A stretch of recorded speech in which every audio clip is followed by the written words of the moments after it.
Hello everyone. आज हम class 12 का chapter number 1 relation and functions पढ़ेंगे। इस चैप्टर में हम टाइप्स ऑफ रिलेशन और टाइप्स ऑफ फंक्शंस के बारे में पढ़ेंगे। टाइप्स ऑफ रिलेशन और टाइप्स ऑफ फंक्शन को अच्छे से समझने के लिए हमें रिलेशन और फंक्शन के बारे में पता होना ज़रूरी है, और ये हमने क्लास 11 में पढ़ा है। क्लास 11 में चैप्टर नंबर 2 भी रिलेशन एंड फंक्शंस था। वहाँ पर हमने रिलेशन और फंक्शन के बारे में पढ़ा था। अब होता ये है कि क्लास 11th को बच्चे ज़्यादा सीरियसली नहीं लेते हैं, जिसकी वजह से वह 12th में आने तक 11th का भूल जाते हैं, और इस चैप्टर को हमें अच्छे समझने के लिए 11th का पता होना ज़रूरी है। तो इसलिए हम थोड़ा 11th का रिवाइज करेंगे, देन उसके बाद जो हमारे क्लास 12th में रिलेशन एंड फंक्शन में दिया है पढ़ने के लिए वो पढ़ेंगे। पहले हम रिलेशन के बारे में पढ़ेंगे। देखते हैं रिलेशन क्या होता है। रिलेशन समझने के लिए हमें कार्टेशियन प्रोडक्ट पढ़ना होगा। कार्टेशियन प्रोडक्ट समझते हैं क्या होता है। कोई भी दो नॉन एम्प्टी सेट सपोज करते हैं।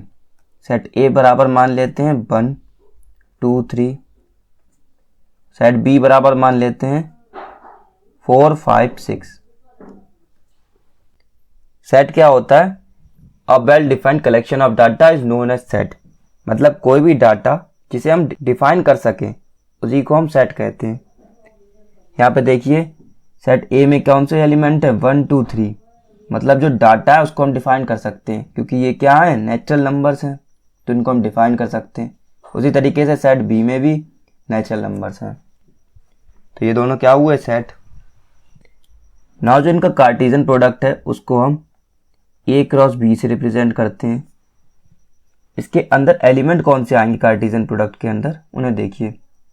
सेट ए कौन क्या है हमारे पास? 1 2 3, और सेट बी है हमारे पास 4 5 6। सेट ए के सभी एलिमेंट की पेयरिंग हम सेट बी के सभी एलिमेंट के साथ करते हैं। तो सबसे पहले सेट ए के फर्स्ट एलिमेंट जो कि है 1, इसकी पेयरिंग करेंगे सबके साथ, तो 1 4 1 5 1 6 आएगा। यानी कि 1 4 1 5 1 6। इसी तरीके से 2 की पेयरिंग करेंगे सभी के साथ, 2 4 2 5 2 6। और नाउ 3 की करेंगे पेयरिंग तीनों एलिमेंट के साथ, तो 3 4 3 5 3 6। ये हो जाएंगे कार्टेशियन प्रोडक्ट के एलिमेंट्स। इनको हम ऑर्डर्ड पेयर कहते हैं। इनको ऑर्डर्ड पेयर क्यों कहा जाता है? क्योंकि देखिए, सेट ए के सभी एलिमेंट की पेयरिंग सेट बी के सभी एलिमेंट के साथ की जाती है, इसलिए इनको ऑर्डर्ड पेयर कहते हैं। तो देखिए, सेट ए में 3 एलिमेंट थे और सेट बी में 3 एलिमेंट, तो कार्टेशियन प्रोडक्ट में कितने एलिमेंट आ गए हमारे पास? 3 3 6 3 9। यानी कि जो total number of element Cartesian product में होते हैं वो किसके बराबर होते हैं? Total number of element in set A into total number of element in set B. इस फॉर्मूले की मदद से हम निकाल सकते हैं कि कार्टेशियन प्रोडक्ट में कितने एलिमेंट होंगे, अगर हमें दोनों सेट के एलिमेंट के बारे में पता है। नाउ अब हम रिलेशन के बारे में पढ़ेंगे। ये जो कार्टेशियन प्रोडक्ट आया है हमारे पास ए क्रॉस बी, सेट ए और सेट बी का, इसी के जो सबसेट्स होते हैं उन्हीं को हम रिलेशन कहते हैं। यानी कि जो रिलेशन होता है वो क्या होता है? सबसेट होता है ए क्रॉस बी का।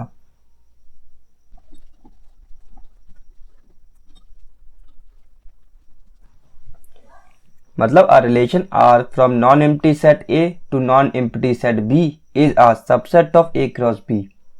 देखिए, यहाँ पे सेट ए क्या है? नॉन एम्प्टी सेट है, और सेट बी भी नॉन एम्प्टी सेट है, और इनका जो कार्टेशियन प्रोडक्ट आया है हमारे पास ए क्रॉस बी, इसी का जो सबसेट होते हैं उन्हीं को हम रिलेशन कहते हैं। एग्जाम्पल देखिए,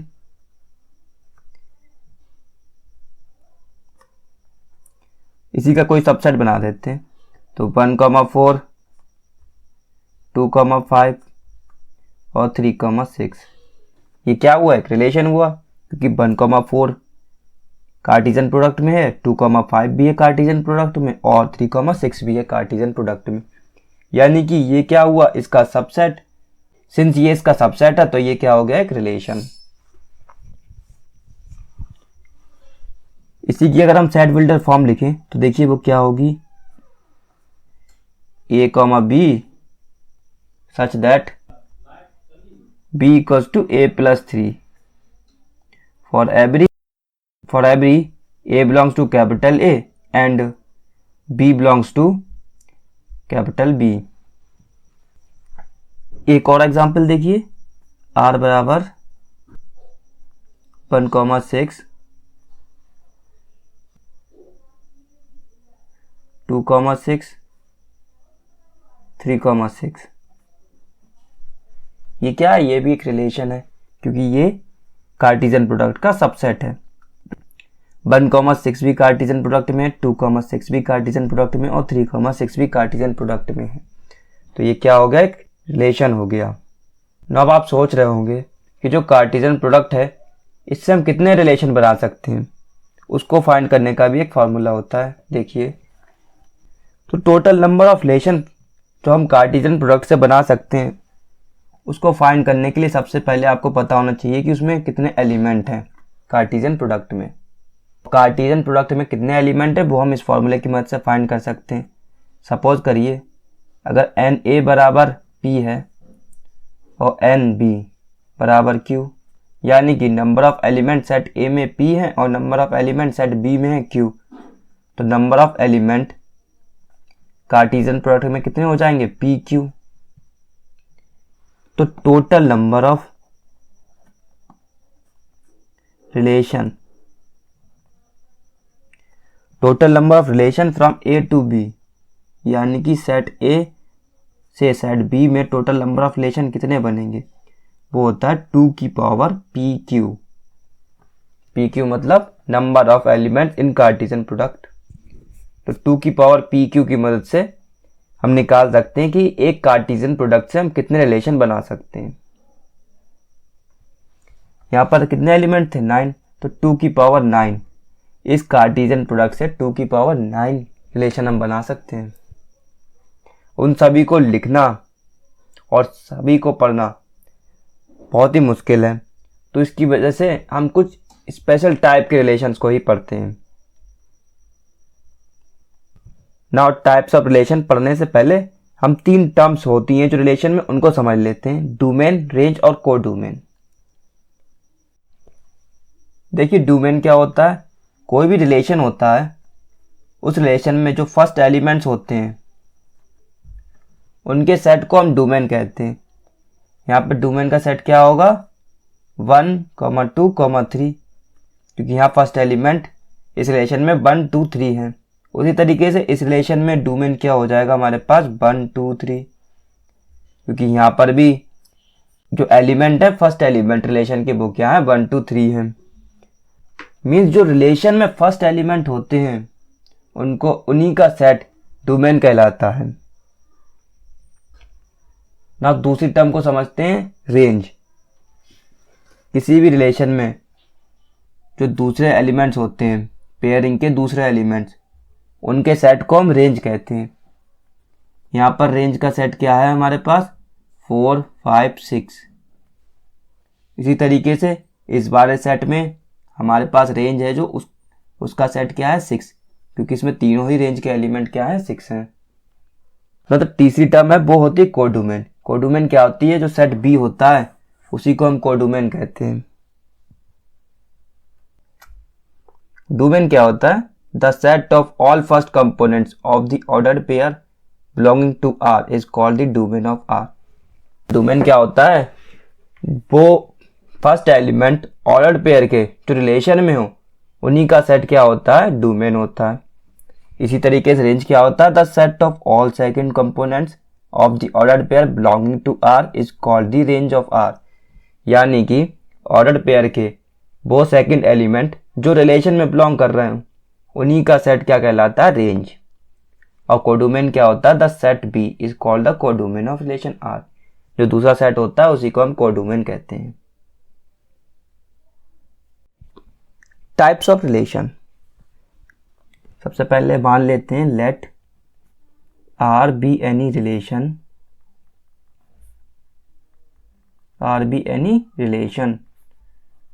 फ्रॉम सेट ए टू ए।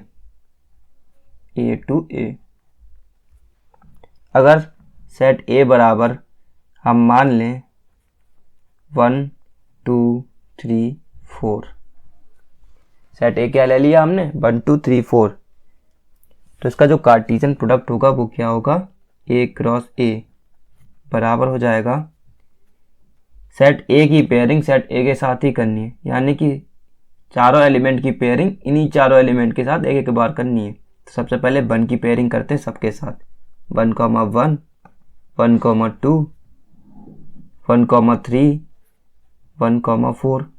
अब 2 की पेयरिंग करते हैं सबके साथ, 2, 1, 2, 2, 2, 3, 2, 4। अब 3 की पेयरिंग करते हैं सभी एलिमेंट के साथ, 3, 1, 3, 2, 3, 3, 3, 4। अब 4 की पेयरिंग करते हैं सभी एलिमेंट के साथ, 4, 1, 4, 2, 4, 3, 4, 4। सेट ए हो गया 1 2 3 4 और कार्टीजन प्रोडक्ट हो गया हमारे पास ये। पहले टाइप का रिलेशन पढ़ते हैं जो कि होता है नल और वॉइड और एम्प्टी रिलेशन।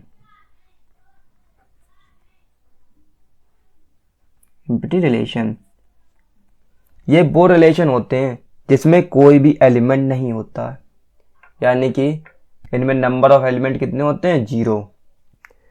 ऐसे रिलेशन जिसमें कोई भी एलिमेंट ना हो उनको हम नल रिलेशन, वॉइड रिलेशन या एम्प्टी रिलेशन कहते हैं। A relation R in a set A is called empty relation if no element of A is related to any element of A। इसको हम R बराबर फाई से रिप्रेजेंट करते हैं, और फाई क्या होता है सबसेट होता है कार्टीजन प्रोडक्ट का। एग्जाम्पल देखिए इसका, R बराबर A, B such that A equals to B plus 4 for every A, B belongs to capital A। यानी कि A और B क्या है सेट A के एलिमेंट हैं और A इक्वल टू दिया गया है हमें B plus 4। तो अगर हम B 1 रख देंगे तो B 1 plus 4 क्या हो जाएगा 5, और A बराबर 5 तो पॉसिबल ही नहीं है, तो यानी कि यहाँ पर कोई भी एलिमेंट नहीं आएगा। दूसरे टाइप का रिलेशन होता है यूनिवर्सल रिलेशन। यूनिवर्सल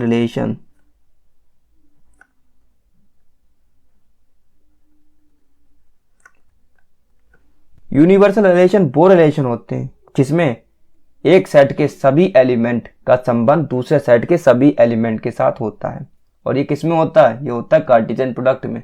यानी कि हम कह सकते हैं यूनिवर्सल रिलेशन कार्टीजन प्रोडक्ट होते हैं, मतलब कि कार्टीजन प्रोडक्ट में सभी एलिमेंट एक सेट के सभी एलिमेंट दूसरे सेट के सभी एलिमेंट के साथ रिलेट करते हैं।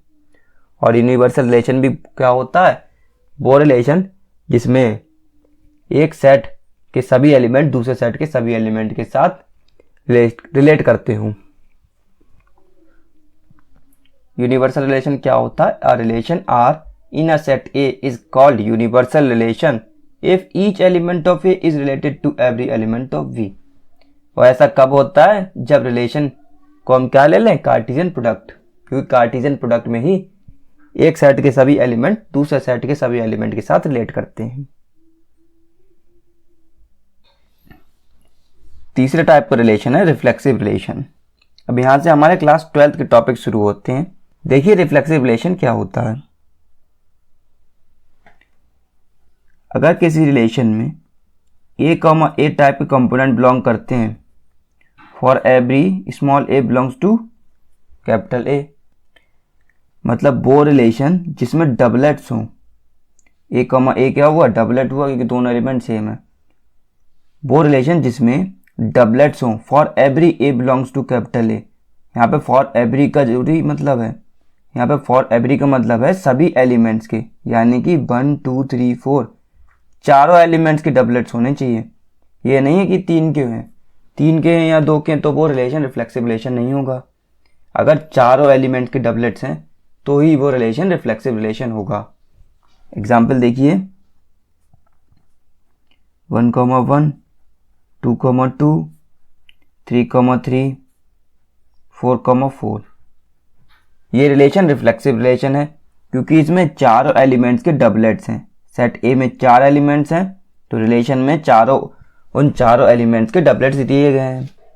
इसी तरीके से एक और एग्जांपल देखिए 1, 1, 2, 2, 3, 3, 4, 4, 4, 1, 3। ये रिलेशन भी रिफ्लेक्सिव रिलेशन है क्योंकि यहाँ पर चारों हमें डबलेट्स दिए गए हैं। अब उसके बाद जो भी दिया जाता है उससे हमें मतलब नहीं है। अगर किसी रिलेशन में सभी डबलेट्स प्रेजेंट हैं तो वह रिफ्लेक्सिव रिलेशन है। बाकी जितने भी कंपोनेंट्स होंगे हमें उनसे कोई मतलब नहीं है। एक और एग्जांपल देखिए 1, 1, 2, 2, 3, 3, 3, 1। ना ये देखिए ये रिलेशन रिफ्लेक्सिव रिलेशन नहीं है क्योंकि यहाँ पे 1, 1, 2, 2, 3, 3 तो है, बट जो हमारे पास सेट है उसमें 4 भी है, बट यहाँ पर 4 का डबलेट नहीं है, यानी कि 4, 4 नहीं है। तो ये रिलेशन रिफ्लेक्सिव रिलेशन नहीं है। सिंस इसमें 1, 1, 2, 2, 3, 3 है, मतलब डबलेट तो प्रेजेंट हैं बट रिफ्लेक्सिव नहीं है। इस टाइप के रिलेशन आइडेंटिटी रिलेशन कहलाते हैं। और जिन रिलेशन में सभी डबलेट प्रेजेंट होते हैं, सेट के सभी एलिमेंट्स के डबलेट प्रेजेंट होते हैं, वह रिफ्लेक्सिव रिलेशन होते हैं। चौथे टाइप का रिलेशन देखिए सिमेट्रिक रिलेशन।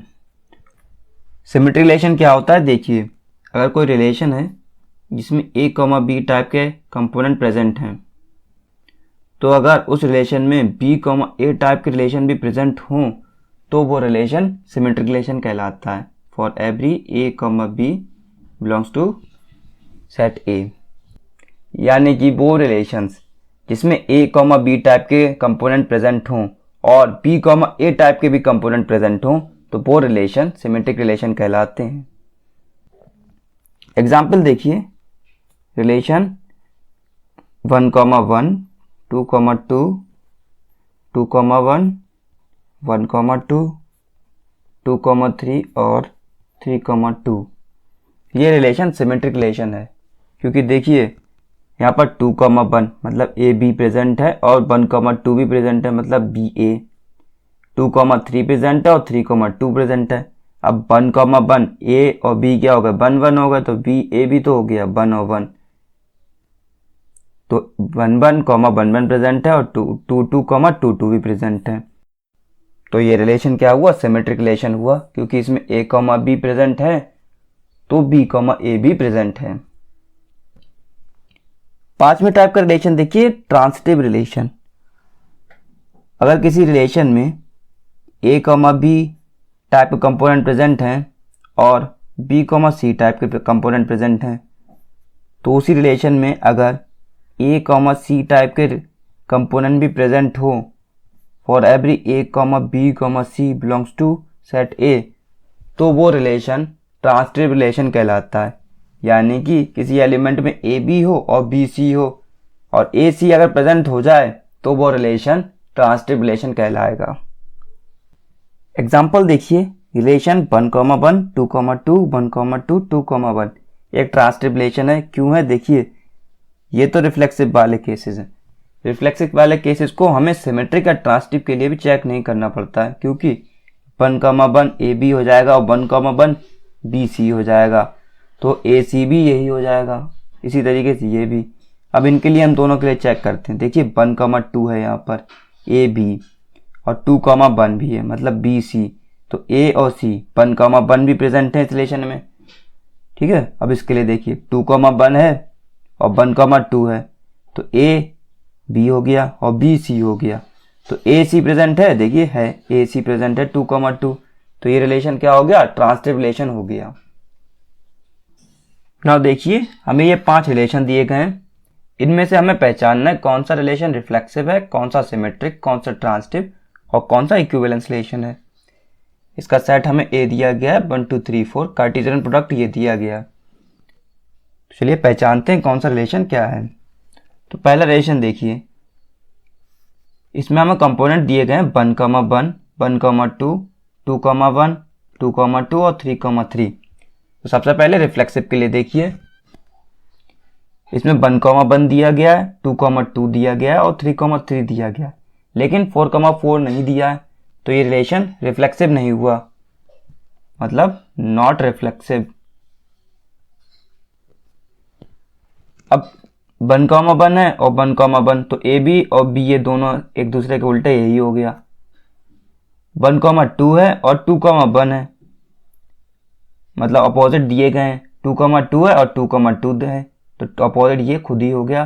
और 3, 3 और 3, 3 ये खुद का ही अपोजिट हो गया। तो ये रिलेशन सिमेट्रिक है। ट्रांजिटिव के लिए देखिए, 1, 1 है, 1, 2 है और 1, 2 है, मतलब ए बी है, बी सी है, तो ए सी का काम भी यही कर रहा है। और देखिए 1, 2 है, 2, 1 है और 1, 1 भी दिया गया है। इसी तरीके से देखिए 2, 2 है, 2, 1 है और 2, 1 भी है, मतलब ए बी बी सी और ए सी, तो ये भी ए सी हो गया। और 3, 3, अब 3 के आगे कुछ दिया ही नहीं गया है, मतलब यहाँ पे भी केस ही नहीं बन रहा है। तो यानी कि ये रिलेशन क्या हो गया, ट्रांजिटिव हो गया, क्योंकि हमें यहाँ पर ए बी दिए गए हैं, बी सी भी दिए गए हैं और ए सी इसमें मिल रहे हैं।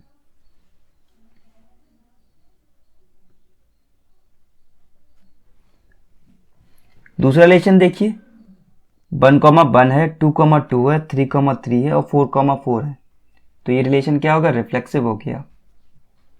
अब सिमेट्रिक के लिए देखिए, ये रिलेशन सिमेट्रिक भी है, क्योंकि 1, 1, 2, 2, 3, 3, 4, 4 तो अपने अपोजिट होते ही हैं। उसके बाद देखिए 2, 1 है और 1, 2 है, तो ये रिलेशन क्या होगा, सिमेट्रिक हो गया।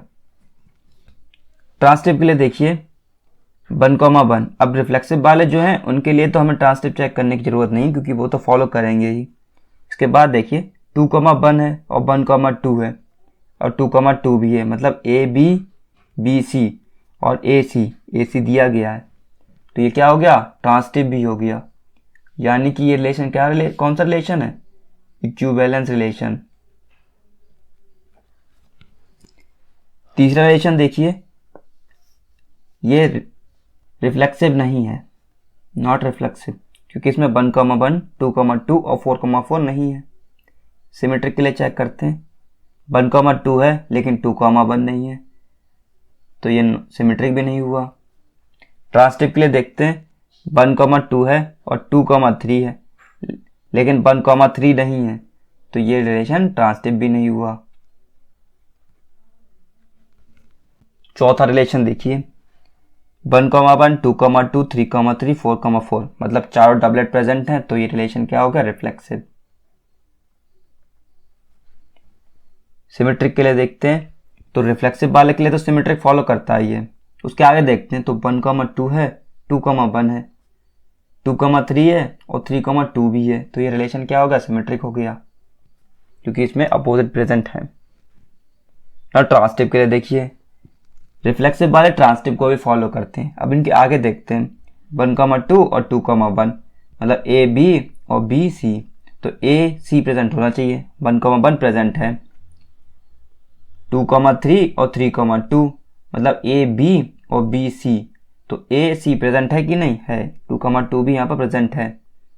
इसी तरीके से 2, 1 और 1, 2 और 2, 2 प्रेजेंट है, 3, 2, 2, 3 और 2, 2 प्रेजेंट है, तो ये रिलेशन क्या हो गया, ट्रांजिटिव हो गया। अभी रिफ्लेक्सिव, सिमेट्रिक, ट्रांजिटिव तीनों है, तो ये इक्विवेलेंस रिलेशन हो गया। अब इस वाले को चेक करते हैं, 1, 1 है, 2, 2 है, 3, 3 है, 4, 4 भी है, मतलब चारों डबलेट्स हैं, तो ये रिफ्लेक्सिव तो हो गया, रिफ्लेक्सिव हो गया। अब सिमेट्रिक के लिए चेक करते हैं, 1, 2 है लेकिन 2, 1 नहीं है, तो ये रिलेशन सिमेट्रिक नहीं हुआ, तो नॉट सिमेट्रिक। ट्रांसटिव के लिए चेक करते हैं। देखिए 1,2 दिया गया और 2,3 दिया गया, यानी कि ए बी बी सी दिया गया, लेकिन ए सी इसमें प्रेजेंट नहीं है, 1,3 इसमें प्रेजेंट नहीं है, तो ये रिलेशन क्या हुआ? Not transitive. अगर इस रिलेशन में 1,3 प्रेजेंट होता तो ये रिलेशन ट्रांसटिव हो जाता। एक्सरसाइज 1.1 का इंट्रोडक्शन कंप्लीट हो गया है। अब नेक्स्ट वीडियो में हम इस एक्सरसाइज के क्वेश्चंस करेंगे।